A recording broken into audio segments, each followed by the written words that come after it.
Hi guys, welcome back to our channel. నేను మీ జ్యోతి. అందరూ ఎలా ఉన్నారు? బాగున్నారా? నేనైతే చాలా బాగున్నానండి. మీరు కూడా బాగుండాలని మనస్ఫూర్తిగా అయితే కోరుకుంటున్నాను. ఇంకా ఈరోజు బ్లాగ్ వచ్చేసి ఏంటంటే గోధుమ పిండితో అయితే స్పాంజ్ లాగా అయితే కేక్ అయితే తయారు చేశాను అనమాట. ఫస్ట్ టైం చేసిన చాలా పర్ఫెక్ట్గా అనేది నాకు వచ్చిందండి. ఇంకా లేట్ చేయకుండా ఎట్లా చేశాను ఏంటనేది ప్రాసెస్లోకి అయితే చూపిస్తూనే వచ్చేసేయండి. ఫస్ట్ అయితే ఒక బౌల్ దాకా అయితే గోధుమ పిండి అనేది తీసుకున్నాను అనమాట. గోధుమ పిండి మంచిగా చల్లించుకొని తీసుకున్నాను.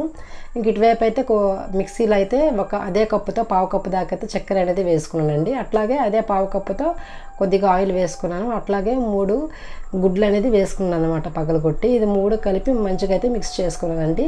ఇప్పుడు మీకు చూపిస్తున్నాను కదా, ఇట్లా మిక్స్ అయిందనమాట. కొద్దిగా అసలు బబుల్స్ లేకుండా లైట్గా అనమాట. అందులోకి అయితే నేను ఫస్ట్ అయితే గోధుమ పిండి అనేది తీసుకున్నాను కదండి.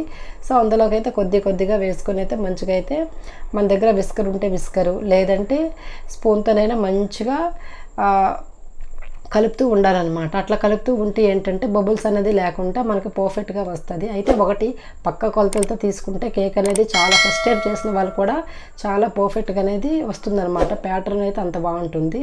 చాలా వరకు లూజ్ కంటెంట్స్ ఉండాలన్నమాట. టైట్గా ఉండకూడదు, అట్లాగని అంత లూజ్గా ఉండకూడదు, మీడియం లాగా ఉండాలన్నమాట. ఇంకొక వైపు అయితే ఇడ్లీ పాత్ర అయితే తీసుకొని 1 గ్లాస్ వాటర్ అయితే వేసుకున్నానండి. ఇంకొక వైపు అయితే నేను కేక్ అయితే ఈ బౌల్లో చేసుకోవాలనుకుంటున్నాను కాబట్టి దానికైతే ముందుగా ఆయిల్ అనేది అప్లై చేసుకొని అయితే అందులోకి అయితే మొత్తం టర్న్ చేసుకుంటున్నాను. పాత వాడని ఒక ప్లేట్ ఉంటే అందులో అయితే పెట్టేసుకొని ముందుగా ఈ కేక్ బౌల్ అంతా అందులో అయితే పెట్టేసుకున్నానండి. పెట్టేసుకొని అయితే దాని మీద మూత అనేది పెట్టుకున్నాను. మనము ఈ చక్కెర ప్లేస్లో బెల్లం కూడా వేసుకోవచ్చు. కాకపోతే కేక్కి చాలా వరకు మనము షుగర్ వాడితేనే టేస్ట్ అనేది మనకు బాగా వస్తుంది అనమాట. సో నేనైతే ఇంకా దానిపైన ఒక మూత కూడా పెట్టేసుకున్నాను అనమాట. వాటర్ ఒకవేళ పైన అంటే ఆవిరవుతూ ఉంటే ఇంకా దాని మీద పడకుండా ఉండాలని చెప్పేసి అయితే ఒక బౌల్ కూడా పెట్టుకున్నాను అనమాట, ఒక ప్లేటు. ఇంకా తర్వాత అయితే కుక్కర్ కప్పు కూడా వేసేసానండి. అట్లాగా మీడియం ఫ్లేమ్లోనే ఒక అరగంట తర్వాత తీసి చూస్తే నాకైతే ఇంకా పూర్తిగా కేక్ కూడా ఇంకా అందులో నుంచి విడిపోయింది అనమాట. అంత బాగా చాలా పర్ఫెక్ట్గా వచ్చింది. ఫస్ట్ టైం చేసినా కూడా చాలా నీట్గా అనమాట. ఎవరైనా కొత్తగా ట్రై చేయాలనుకుంటే ఇట్లాగ పక్కా కొలతలతో గోధుమ పిండితో మంచిగా చేసి చూడండి. కేక్ అనేది చాలా బాగా వస్తుంది అనమాట.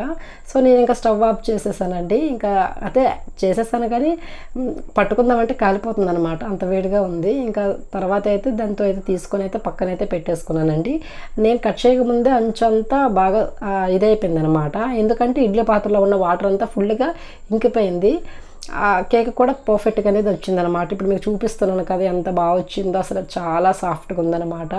తింటుంటే దాని టేస్ట్ అసలు మామూలుగా లేదండి. చూడండి, ఫస్ట్ టైం చేసినా కూడా కేవలం 1 బౌల్ గోధుమ పిండితో ఇంతలాగా మంచిగా స్పాంజ్ లాగా అయితే వచ్చిందనమాట కేకు.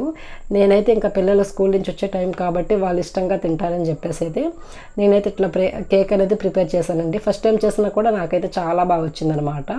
సో ఇంకా పిల్లలు వచ్చే టైం అయింది కాబట్టి వాళ్ళకనమాట ఫస్ట్ నేను టేస్ట్ చేశాక వాళ్ళకి ఏదైనా ఇవ్వడం నాకు అలవాటండి. ఎందుకంటే ఫస్ట్ టైం చేసింది ఒకళ్ళు నచ్చకపోయినా మనకి ఆ ఫ్లేవర్ పడి మనకి తినాలి అనిపిస్తేనే వాళ్ళకి కదా ఇవ్వాలి. సో అందుకని చెప్పేసి అయితే నేనే ఫస్ట్ టేస్ట్ చేశాను అనమాట. చూడండి అసలు అంత మెత్తటి దూదిలాగా చాలా బాగుందనమాట, స్పాంజ్ లాగా అనమాట. ఎంత నీట్గా పర్ఫెక్ట్గా వచ్చిందో ఒకసారి మీరు కూడా కొత్తగా ట్రై చేసి చూడండి ఫ్రెండ్స్, చాలా బాగుంటుంది. ఫైనల్గా వీడియో అయితే ఇదండి. Thanks for watching friends. Bye bye.